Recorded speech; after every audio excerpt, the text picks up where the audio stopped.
We aren't even halfway into this summer transfer window just yet, but it is already producing a lot of drama. Many have come in the form of record bids, surprise deals and dream moves, but some have come in the shape of embarrassing stories. Really embarrassing stories, and that's what we're here to talk about today.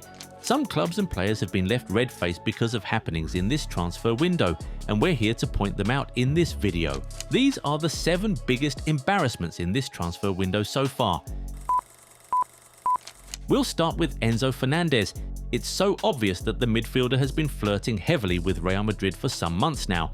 It's his dream to play there, and he has suggested that in a few interviews. Even his former teammate Marc Cucurella said that he would like Enzo Fernandez to join him at Madrid after completing his move this summer, and that pretty much revealed the inner desire of the Argentine midfielder.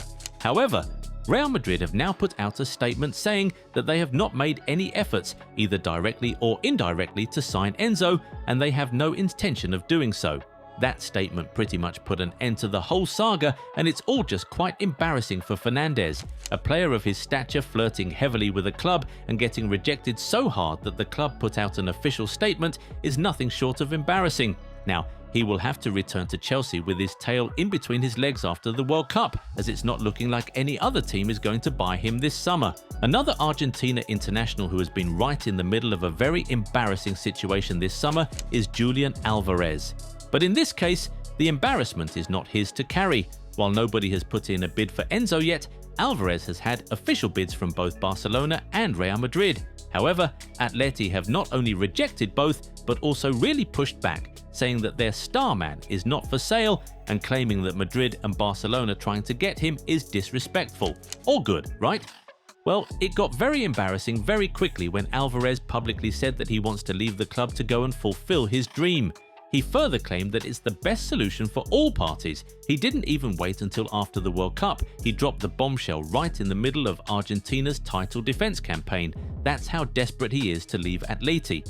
The club fighting tooth and nail to try and keep their best player, while that player is begging the club to let him go ASAP so he can go fulfill his dream, is peak embarrassment, especially for a club as big as Atletico Madrid. Now, while Barcelona, Real Madrid, PSG and Arsenal are all fighting over Alvarez, everything seems to be very quiet around Rafael Leao.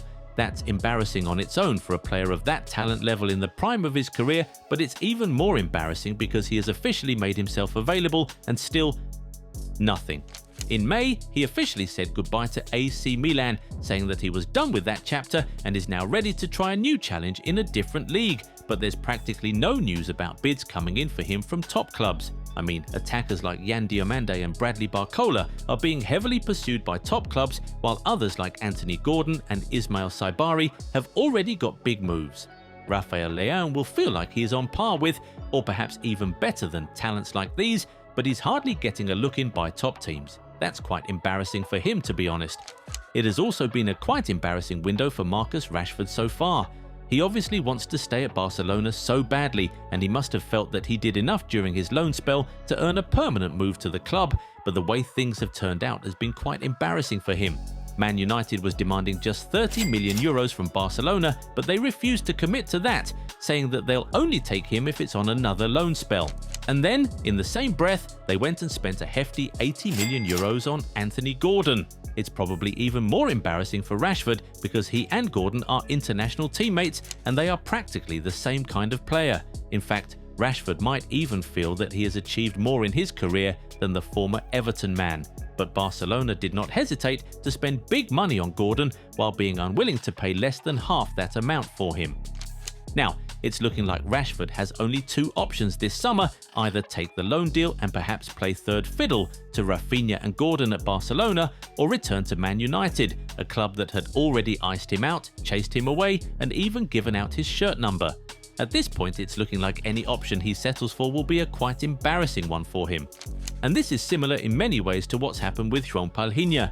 It has generally been a very tough summer for him. First, he was left out of the Portugal World Cup squad, and then he was hit with the news that he is not wanted at Spurs. The midfielder joined the London club on loan last summer and gave his all during the very turbulent year there. He celebrated goals very passionately and felt emotions very deeply. He even said that he felt at home at Tottenham from the first day he arrived and would love to be there permanently. Well, despite his passion and love for the club, Spurs refused to buy him at the end of the season.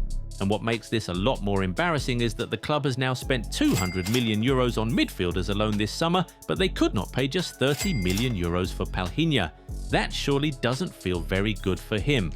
Next, let's talk about Nicolas Jackson. If you remember last summer when Chelsea cancelled his loan move to Bayern Munich at the last minute because of an injury to Delap, his agent wasn't having it. He was irate and he said that Jackson would not return to London, memorably saying that an airplane doesn't walk backwards.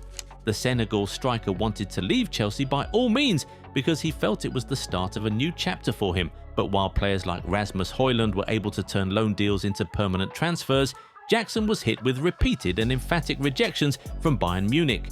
The striker said multiple times that he would like to stay, but it's like the club didn't even give him a chance. There was a 65 million euro buy option in the loan contract, but for them, he's not worth even 50 million euros.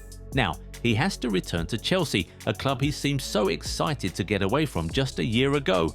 That must be very embarrassing for him. Finally, the way the whole Diamand deal has panned out so far must be truly embarrassing for Liverpool. They wanted him so badly and did everything to get him only for him to totally ignore them. The Reds sent in a 100 million euro bid for the teenager, which was rejected by RB Leipzig, but they were reportedly ready to return with an even bigger offer.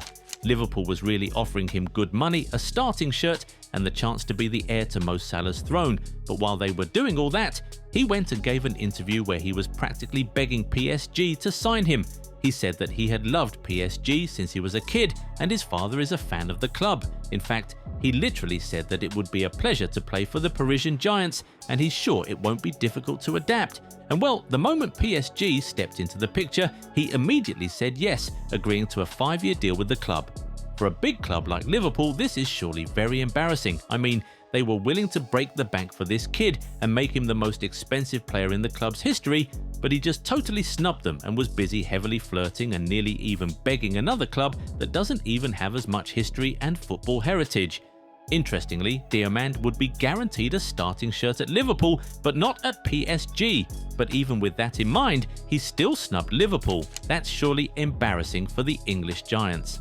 Anyway, it is now time to hear from you guys. What has been the biggest embarrassment of this window so far? Get in the comments and talk to us.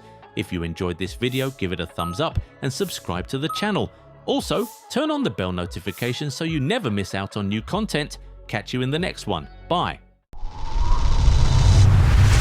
It's here. The Goal 90 Mastery Mat has landed.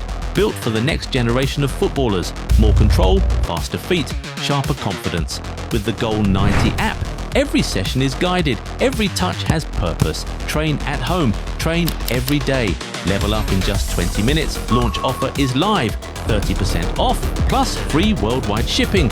Don't miss the drop. Order now at Goal 90 Shop.